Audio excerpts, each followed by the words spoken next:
The Twilight Princess PC port is here. It's been a long road, but man, it is looking good out of the gate so far. As many may already know, it's been a pretty exciting time in the last few years for the emulation community. What started as a fan effort to port Mario 64 to PC has now expanded to ports for all sorts of classic video games, from Perfect Dark to even Sonic Unleashed. At the rate things are going, it feels like before long, emulation itself will become obsolete, as eventually everything will just skip all the hardware trickery and run natively on your devices. And now the latest addition to the mix is the Twilight Princess PC port known as Dusklight.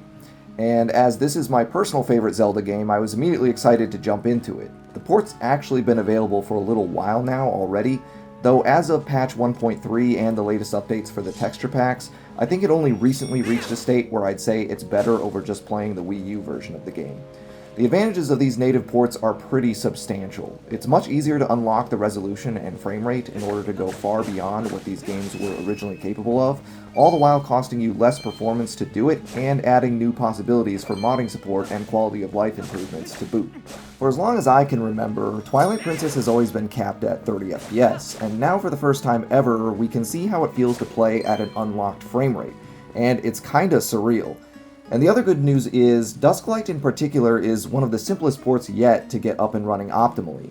I barely had to do any configuration to get it going, but nevertheless, there are a couple of things you'll want to know in order to get the most out of it, so I'll be going over the setup process here.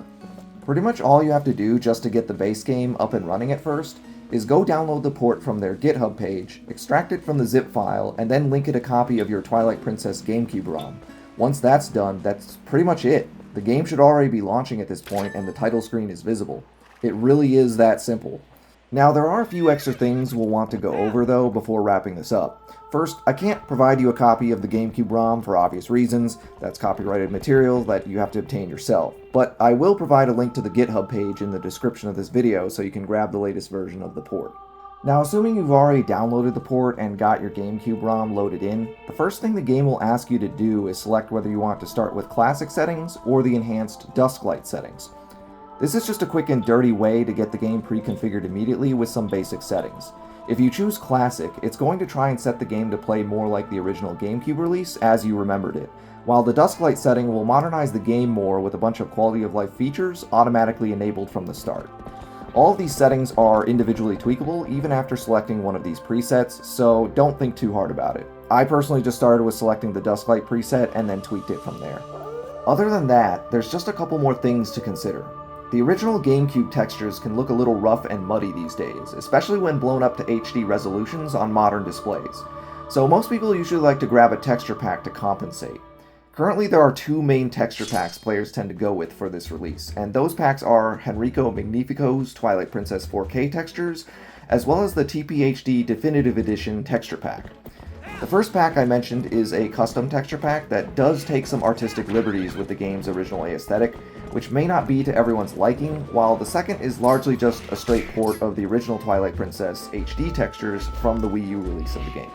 Generally speaking, I would personally recommend the Definitive Edition texture pack over Henrico's, as even if you don't mind Henrico's art style, the pack is still fairly incomplete, so there are a number of noticeable textures that still look really low-res alongside the new ones, whereas the Definitive Edition pack is a more comprehensive and consistent replacement, while remaining more faithful to the game's original art direction as well.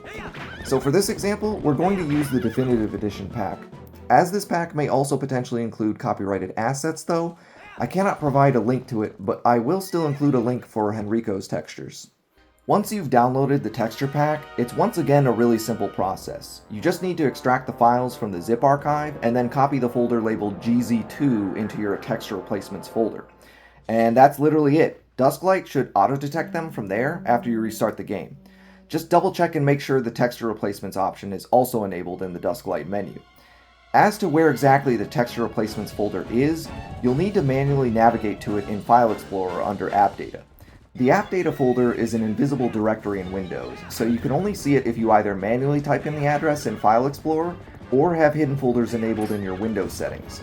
The fastest way to get to it though really is to just type in %appdata% in your address bar and it will jump right to it.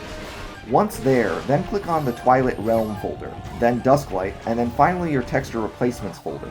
After that, it's just drag and drop the GZ2 folder in there. And that's all there is to it. Twilight Princess on PC is ready to go. The only last thing I'd throw in here is consider turning on hero mode settings. In the Wii U remaster of the game, hero mode was included as an extra feature that makes Link take double damage and removes recovery heart drops in the world. While Dusklight doesn't explicitly include this mode per se, you can individually set these rules and settings to make it work the same way. And I find it gives Twilight Princess a much needed challenge that the original GameCube release was sorely lacking. It also actually makes rupees feel useful in this game, as you will need them to purchase potions and elixirs for keeping your health up, since you won't be finding recovery hearts anymore just by running around and smashing pots.